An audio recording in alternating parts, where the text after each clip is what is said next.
Hey everybody, welcome back to another episode of Journey Through the Generations. My name is Phillip. Hey guys, I'm Trisha. And we're back with another episode. I'm a little tired, but I'm hanging in there, getting this episode done. This time change always gets to me. I never get adjusted, and I don't like it getting dark so early. I don't like it either. I wish they would change the rules and we can get back to just be the same time all day, every day, all year long. That would be great, but this is not why you guys came today. No. So today what we're going to do is recap our attendance at the AAHGS Conference that happened in Charleston, South Carolina. I think it was October 11th through the 13th. Is that right? It was the 9th through the 11th. 9th through the 11th. And so, we really enjoyed our time at the conference. And so what we want to do today is just kind of go through, kind of our POV of the conference, what it was all about, some of the things that we did. And so the theme of this year's conference is Tracing African American Ancestry, Building, Witnessing, and Shaping the Americas. And so, it was a really good conference. There was a lot of different classes and things happening. Let's just kind of go through the conference and what we did. We showed up the day before the conference, and it wasn't a part of the conference, but Trisha and I did get a chance to go visit the International African American Museum in Charleston. And so the last time we were in Charleston, I think 3 years ago, it wasn't quite open yet. And I was like, oh my God, when are we ever going to get back to Charleston to see this place? Yeah, but we got there. A chance. We were there in July 3 years ago, and it opened in September. So we just missed it. But the museum is phenomenal. If you're ever in that area, please go see the museum. It is a great museum. It was on my bucket list. I would love to go back. I really enjoyed it. And the one thing that I will say about the museum, which is not a shock to anybody, they have their own little family history section. And I love that. And they actually have genealogists on staff to help you with your research as well. Yeah, we talked about this a little bit in the last episode that we recorded while we were at the conference. And so you can go back and listen to that. But yeah, it's great. It's a history of just South Carolina history. And then there's, general African American history. Of course, they talk about the hard stuff, the slavery, and they show images and a lot of artifacts. Yeah, it's definitely one that I believe everyone should go see and learn about African American history. I know it can be hard. Yeah, it can be to do, but I think it's necessary for everybody to learn history. It is, and you have to remember that Charleston, that area that it is in, logistically, that was one of the major ports in the slave trade. Yeah. So a lot of slave ships came through that port. And they also had a lot of information and history about the Caribbean as well. Yeah, and they have windows looking out into the water there from inside the museum. And I just stood there and kind of looked out and just envisioned what it might have been back then with all those ships coming over with all these different people and slaves and all those things that, it was just kind of, in my mind, I was like... Agreed. It was powerful. Yeah, I was just really thinking about what it was like, back then. And, because that would have been the start of a lot of families in America getting here, Black families. Yeah, so it was... Yeah, it's definitely a stop on your way if you're close by to Charleston drive, or if you're going to be there for any other reason. I would encourage you to take some time out to go visit the museum. It is on a timed entry, so you want to sign up before you go. And then what you also want to do is make sure you allot, I think, half a day to really go through everything If you're wanting to like really dig into that stuff and see what all is there, I would say maybe half to a full day. Yeah. If you have that kind of time. Agreed. But I think at minimum, you would probably need a couple of hours to definitely. get through it. You won't get to really take in all of it, but I think I would encourage you to spend at least half a day in there. So they also had a little section where you can buy merchandise, like a gift shop area. So visit there. And then there's also a small little section there that's called the I Am Cafe. And they have coffee, water, juices, I think some light pastries, if I'm not mistaken. Yes. So it's not a full restaurant, but you definitely want to make sure that you've eaten before you go, or you're going to eat afterwards, because there's no food available for you to eat. So. And one of the other things that I thought was very interesting is that they had, I don't remember what they were called, decompression rooms, what were they called? Yeah, I think so. If I don't remember the name, but there were little small rooms where if you were feeling overwhelmed and you just needed some alone time, private time with yourself or with others, you could go in there and close the door, and that was your private space And to just be able sit. to deal with what you've seen or heard.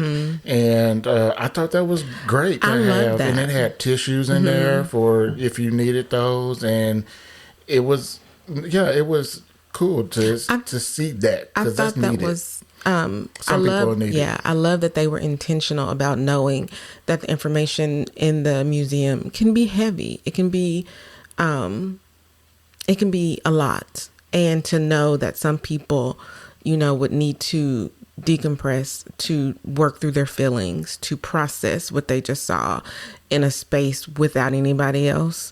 I love that they did that. Yeah, I don't know if it's called decompression rooms or not. Something like but that. It's near the bathrooms. And so if you see those and you need some space, you need to just get away from seeing the exhibits or hearing it, and you just need to go and, deal with what you're dealing with, pray or talk to somebody or whatever you need to do. Those rooms are available for you to do it, and I think it's a very, very, very nice touch. So, Agreed. So go ahead. I was just going to say, we did get a chance also to meet a couple of people Yeah. while we were there. You're listening. Hey. Yeah, and it was cool to sit and talk with them, and they were also there for the conference as well. So we just happened to be there at the same time, but it was cool meeting them. So it was fun to meet new people. So yeah, so also at the museum there's a couple of outside I guess sculptures that you need to, don't forget to go walk through there, because I didn't see it till it was We were waiting on our Uber. we were waiting on our Uber, and it was raining too. So definitely, it rained the entire weekend, It did. like nonstop, Like it was. and it was cold. Yeah, it was rain, like not, sprinkling rain. It was a good rain. Yeah, so They had anyway, flooding and everything. Yeah, they had some coastal flooding, so that was a problem. Anyway, so yeah, we were able to do that on our first day, and then we came back to convention center to start our conference schedule off that afternoon. Yes, and they started with an event that was actually sponsored by the museum, which was a scanning event, which I don't think they've ever done anything like that at AAHGS before, so I love to see that, because I'm all about digitizing. So yeah, they had scanners down there, and you were able to scan and digitize photos, documents, up to 10 items while you were there. So I like that they were doing new things at the conference this year. So the conference was well attended. They had over 400 people, or around 400 people who registered for the conference. And I would tell you most of that 400 people were there. Oh, yeah. Because when I walked by the registration table, they had all of the badges out.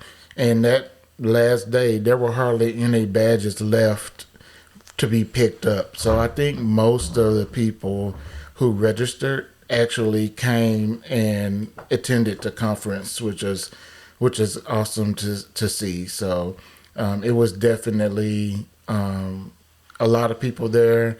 And I should mention also that this is the first conference that AAHGS has had in person in 5 years. So they stopped having the conference in 2020 because of COVID. And so this is the first time doing it back in person. It's been virtual every year since then. But so, yeah, this was exciting. I think everybody was excited. And, I would say, too, that seeing everybody together, like at the reception that first night. Mm-hmm, which was another new event that they did. Yes, that reception was like fire. It was amazing. Like the only thing that was missing was a dance floor. Yeah, we should have done the electric slide, the wobble, the cha-cha slide. Because they were dancing. If you just sat and watched, you could see people smiling and laughing and hugging and, just excited to see each other. And we haven't seen each other in 5 years in person. And, of course, doing it on Zoom is not the same. So yeah, that was awesome to see. Yeah, I love that they did that welcome reception, where we were all able to get together that first night, and just see who all was there, get to know each other. Because I saw somebody that I met the very first conference we went to in 2018. I had lunch with her. I don't remember her name, but I mean, she remembered me and I remember her. And it was just a feeling of being home again. So let's talk about some of the classes that we went to and topics that they had. We're not going to go through every single class, but it'll give you an idea of what types of classes that they had. They had, of course, the usual methodology, DNA, and of course we are AAHGS, so there's African American enslavement research and things like that. But two of the classes that I went to that I really enjoyed, I do want to speak on. The first one was researching family history in a segregated Black high school. And of course that, is right at home for me because I do a lot with my parents' segregated school in Newport. So that's one of the reasons why I wanted to make sure that I attended that session. And the speaker was phenomenal. She had a video of one of their reunions from back in the 90s, which reminded me so much of Branch High. But just to know that other people are doing similar work that I'm doing and are interested in doing that kind of work just lets me know that I'm doing what I'm supposed to do and everything that I'm doing is for a reason. And I just enjoy that class so much. She had so much memorabilia from the school, and she talked about how she interviewed former students and everything, and it just motivated me to do even more of the work that I'm currently doing. So I really enjoyed that class. Oh, the other class was a full text class, Unlocking Genealogy Through the Freedmen's Bureau. And I keep saying that I'm going to use full text more. And I haven't until I took this class. And I didn't know that you could actually use full text for a particular collection. I just thought you just used full text at Family Search and it just did it for everything. But you can actually filter it by collection. And of course, the Freedmen's Bureau records are really big for Reconstruction era records and enslavement records. So that was, when I say I went back to the hotel that night and that's what I did for about an hour that night, it was phenomenal. And I thought that class was wonderful. And that was referring to full text search through Family Search's one of their tools that just came out of beta, Yeah. and is now a full tool that you can use On the website. On the website on Family Search, which is free for Yes. everyone to use. So, so for me, I kind of dabbled around technology through my conference experience. So I went to Canva for genealogy, creating family trees and keepsakes. The speaker is one of our genealogy friends, Desi Campbell. Love him. He did a really good job on that class. Although I'm very familiar with Canva, I use it in our businesses that we have. And so it was good to hear from a different perspective on how to use it. So that was awesome. He uses it a lot. And I also went to the family search class utilizing AI and full text search to advance your African American research, which was a pretty good class as well. One of the things that I really want to do is really tackle AI and learn more about it and be able to teach about it. I'm using it a lot at work, and I use it a lot in our business, and I really want to learn more about it so I could teach a class. So I'm working on that. Hopefully early next year, we'll be able to put a class together and do it. I'm not going to be able to do anything at Roots Tech because they've already selected all of their classes and everything, which, by the way, they just released their classes for 2026, so go check that out. But yeah, I'm hoping to do that. So I'm trying to learn more about AI and how to use it in genealogy and family research. So, but there was a lot more classes there as well. There was, like I said, AI classes. There was classes about Freedmen's Bureau. So yeah, there was a lot of classes there for people to use. Classes were full for the most part. Yeah. People were going to it, and so yeah, it was good. It was Oh good. yeah, it was wonderful. I mean, the presenters were anybody from Bernice Bennett to Nika Smith, Renata Yarborough Sanders, Rick Murphy, the best and the brightest in not only African American genealogy, but genealogy as a whole, were some of the presenters for these sessions. Yep. A couple of other things that happened during the conference was a luncheon that happened where it was the awards luncheon. So they handed out awards for books that people have written, and then also awards for people who are doing good work in the organization. Yep, in the field of African American genealogy.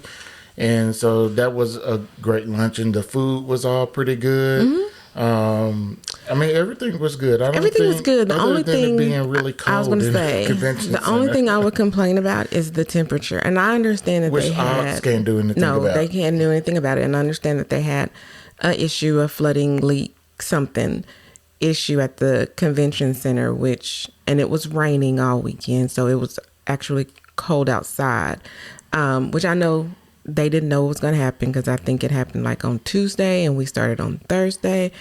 But when I say I should have packed like I was going to Salt Lake City, That's what I said.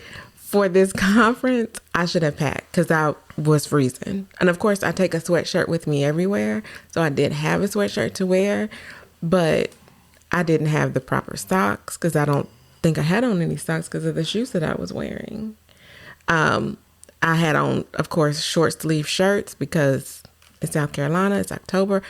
I didn't think that I was going to need a jacket. So that would be the only thing that really didn't go well, was just me not packing correctly for this event that we didn't really know was going to happen with this leak / air issue at the convention center.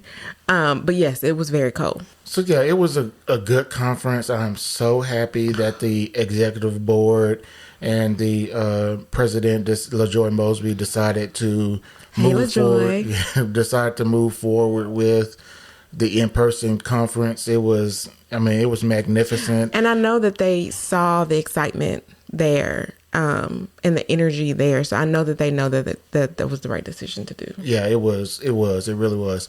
So, so for 2026, there's no word about if there's going to be an in-person conference or not. So stay tuned to us, because when it happens, we'll be the first to announce it so that you can prepare yourself to plan to be at the next conference whenever and wherever it is. Yes. So that's awesome. So anyway, I think we're going to go now. Mm-hmm. Appreciate you guys for listening. If you like this podcast, please tell a friend, share it with someone, like and subscribe. All of our social media information is down in the description box. There will be a video coming out on YouTube here really soon that shows the conference and what we did. And so please go and subscribe to us on YouTube. And so you'll be notified when that video comes out. So, all right, guys, we'll talk to y'all later. Thanks, guys. All right, peace.